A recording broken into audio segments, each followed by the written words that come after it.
this film turns 50 years old this year. What strikes you most profoundly when you watch this today? What sort of memories come to your mind? Well, first, a lot of those people was the playmates, we did our cook. A lot of them are gone, and I think that's, when you see it on a massive screen, it's sort of great. That's the first thing. And the other is, I find it was a revelation. And it works.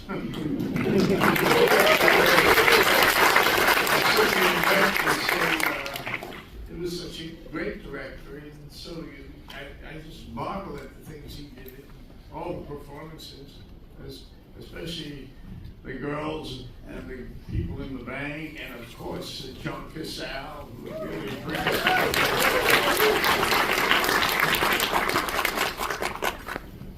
very good about it. Very sad about it, I must say. It's a sad film in some ways. Yeah.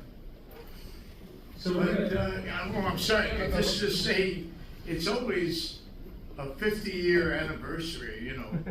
I mean, I did The Godfather. It was 50 years. People celebrated, and I did. I think The Godfather Part 2, which got another, but I'm due on this one.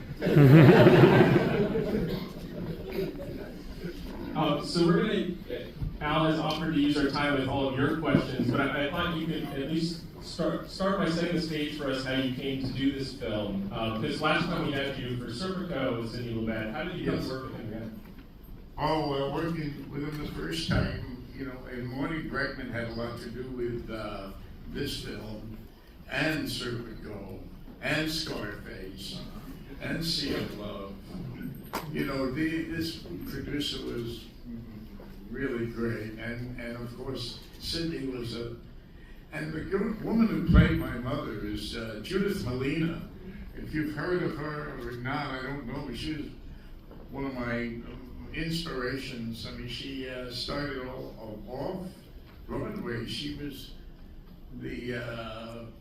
she was so great. I mean, she was such a great theater director and actress, and she was an inspiration for me.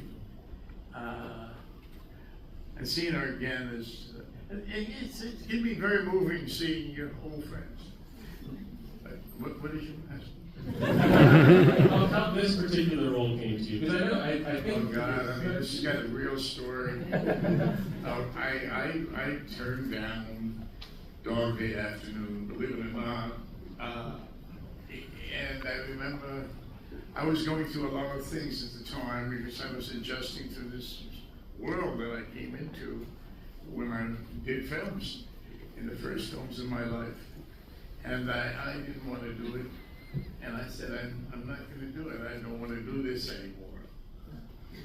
I don't want to, hang around with guns and stuff like robbing banks. I said I'm not up for it. I did enough of that, and I just didn't want to do anything. I just wanted to sail into the sunset with my bottle of wine. But Marty Bregman called me and said, Al, because they had someone else that was going to do it. And I said, that was fine by me. And he said, are you sober? And I said, yeah, I am right now. So he said, look, Al, please. I said, no, I'm not going to rob banks, Mr. B. I said, I just don't have it. And he said, do it for me. Read the script again, please. For you. I said, okay, I'll do it for you.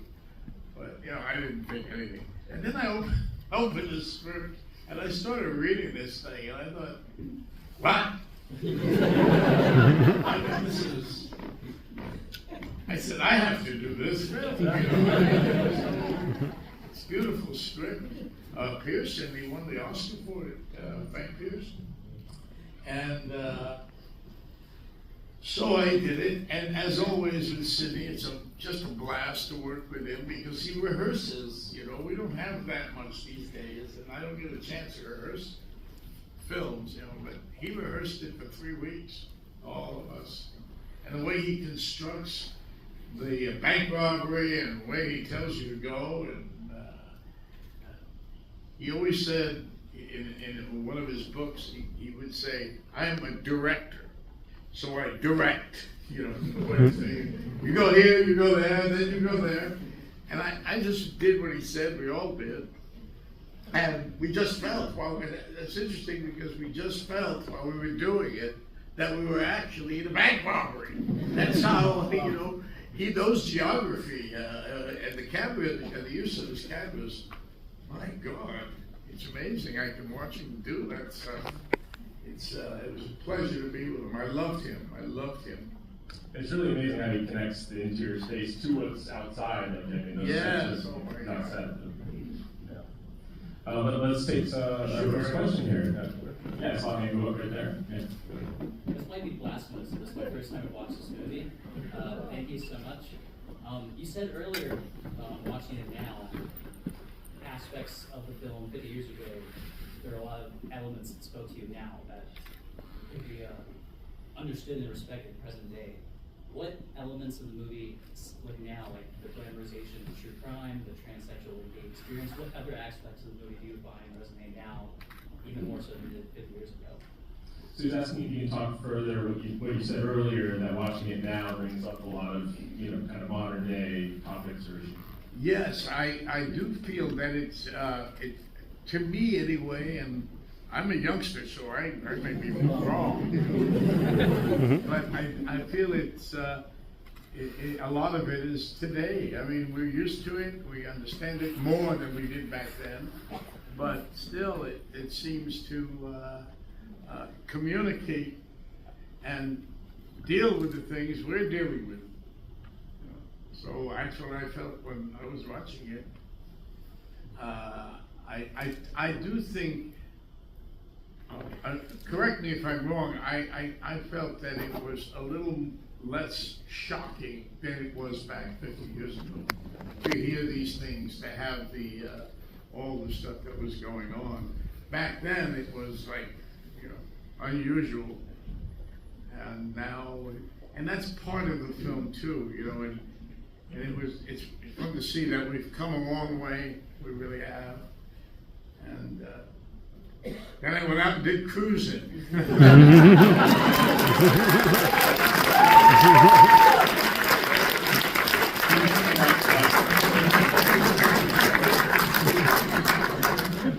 I was into something.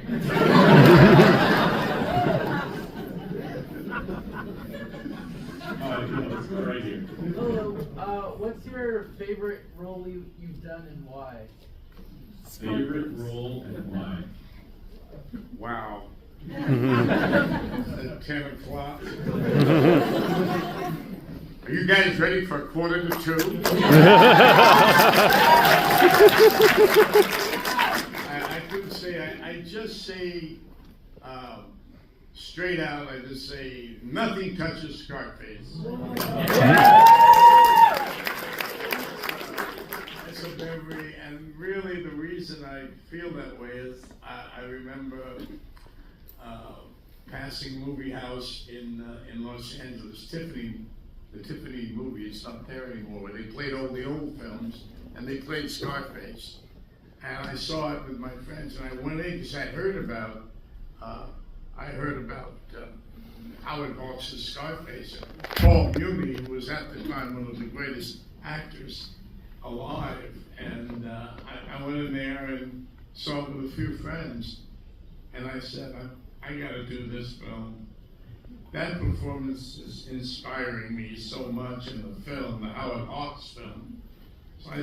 So I called Greg, and I said, I think we got a shot with Scarface. And Scarface? He said, yes. Paul Muni film. He said, I've never seen it. I said, take a look. So probably that's why I feel responsible for it. You know, it's become such a. So I have felt personally that I caught that one. Well, King Lear, yeah, that's Shakespeare. I'm in the process of editing a film of Lear, King Lear, which I played Lear in, and I'm still alive.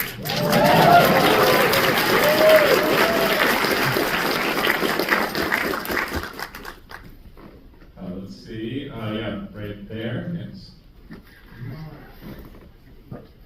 What drew you to the role of Sonny in Dog Day Afternoon? What drew you to the role of Sonny? I thought you said Johnny Depp. Nope. What drew you to the role of Johnny Depp? I laugh because he just directed me in a film, a wonderful film I just did about Modigliani, the painter, so what was the question? I guess he'd like you to dive a little deeper into what drew you to Sonny, like as a character. Well, I do a thing. I remember we rehearsed it. We did so much over 3 weeks, and then when I got there, I didn't feel I did another kind of work, which is bringing a role like this into myself. There's a story that I went back. We had to do some reshoots, and I went back later, a few months later, to do, because the lines I said didn't come out and there was no sound, so I got to do it again. I could not do it. The character flew out of me, and I didn't have him anymore. So it was very difficult for me to talk like him or be like him, and because you sort of do I didn't research. I usually, when I'm playing someone who is real out there, is alive and well and whatever, I usually talk to them like I spent a lot of time in Serpico, and this, for some reason, I found this character, and it came to me. I don't know how these things come to you sometimes. I really don't. They do, and at that period of my life, you put all your life into it, and I started the movie, and I didn't think I was in a character, so I went home, and I drank a half a gallon of white wine, which I'm not fond of white wine, but it kept me up all night. And I found this character with the script myself. I just went into this reverie of things I've done before. I think I found a little of the Pablo Hummel character that I was doing at one point in my life on Broadway, and that was a piece of that, a piece of my life, a piece of this life I know. And eventually I came in, I was wacko. And everybody thought I was having a nervous breakdown in the bank. My fellow actors in Sydney thought I was gone over. What are we going to do with him? And I stopped talking, and it just came. I was lucky, More of those things are going to happen because he leaves the frame open for it from time to time. And I was going out to talk to the crowd once again. We were shooting it, and I was on my way, that handkerchief in the door, and to open it, and he just pulled me aside. His name was Bert Harris, and he was an AD, assistant director to Sidney Lumet, and he knew him so well, and he did most of his movies together. And he just pulled me, he says, come here. And I said, what happened? He said, say Attica. I said, what? He said, just say Attica. Go ahead. And give me your pad. And I went out there, of course, sure enough, I started on the police, and pretty soon I just blurted out, remember Attica? Attica! And they went crazy, and the extras went nuts. I mean, everybody started flying all over the place, because it had just happened, when they went to Rikers and killed those a lot of people died. It was horrific, and it was in the news constantly.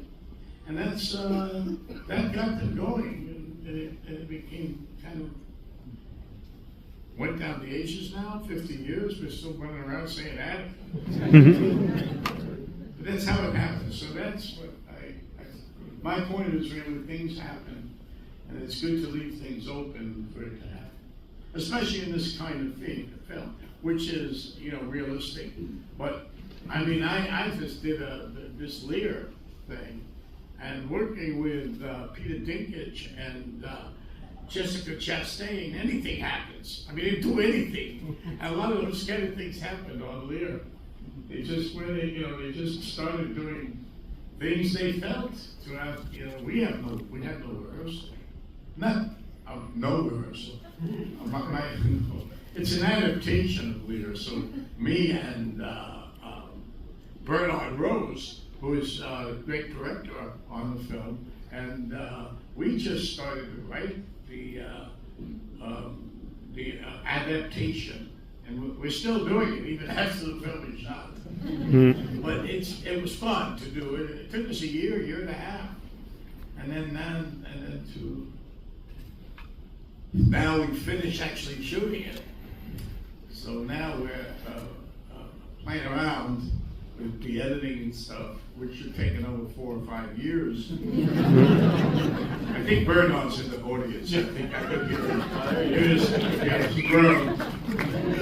Or maybe Barry the video, who's been with me before. He'd say, he means it. He means it. I don't mean it. Al, back to what you were saying about Chris Sarandon earlier. It's really, like, what you were saying is so remarkable, this entire fleshed out relationship you get between you two without being on screen. Yeah. Was it true that there were going to be scenes where you were together and like that? No. In the script? No, the only thing was the script had said that he comes to the bank and is dressed as Marilyn Monroe, which I didn't see the logic in that. And we were supposed to kiss, which seemed awkward. It wasn't really didn't happen that way. What happened is they had that phone call. So, yes. It's okay. Do you hear me good? John and I worked for Standard Oil. I was 19, he was a little older, and we were messengers. We used to they give us message things to do. To go onto this building, and we would do it. That's how I met him. And I liked him for the first time I met him. And I knew he was an actor, he told me. And he was very smart. He read the Times. And he knew a lot about politics, which, I mean, I didn't know anything, but it was great. He'd hold court there was a room with them, these kind of people, me and others, messengers, were all together, and he would always hold court and have these debates about politics. So I never saw him again afterward. I liked him so much. And then I did a thing called The Indian Wants the Bronx, which is the real thing I did on it wasn't Broadway, it was off Broadway. And we were doing it in Provincetown. You know where Provincetown is? New York? It's by the ocean, it's a beautiful place. And we were there, and I went into the house the actors were staying in. We all lived in this house. I was in the attic. And there he was, Johnny, with his girlfriend, Ann Wedgeworth, in their room, and he came out. They said, this guy's playing the Indian, they said. I said, John! That's the business. I hadn't seen him in about 3 or 4 years, and we did The Indian Wants the Bronx, and then we did a few things together, the films, and we did plays together. I mean, he was a wonder to work with, because I would come in and start the scene, right away. I'm starting the scene, and I thought,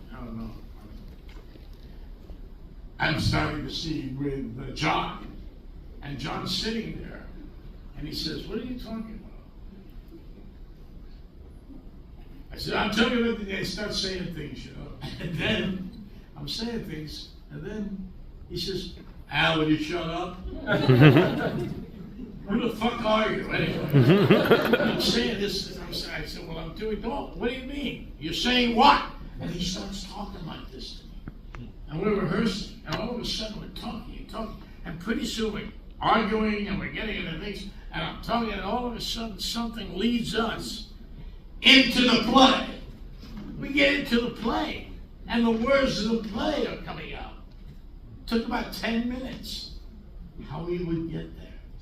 We warmed up without knowing it, and it got us into that receptive place where we were hearing and seeing. I feel like I'm giving an acting class. But you're not going to hear that again. Well, he was an inspiration, Johnny was to me. You know, we all knew how great an actor he was. Impossible, loving person. We got time for just like one or two more.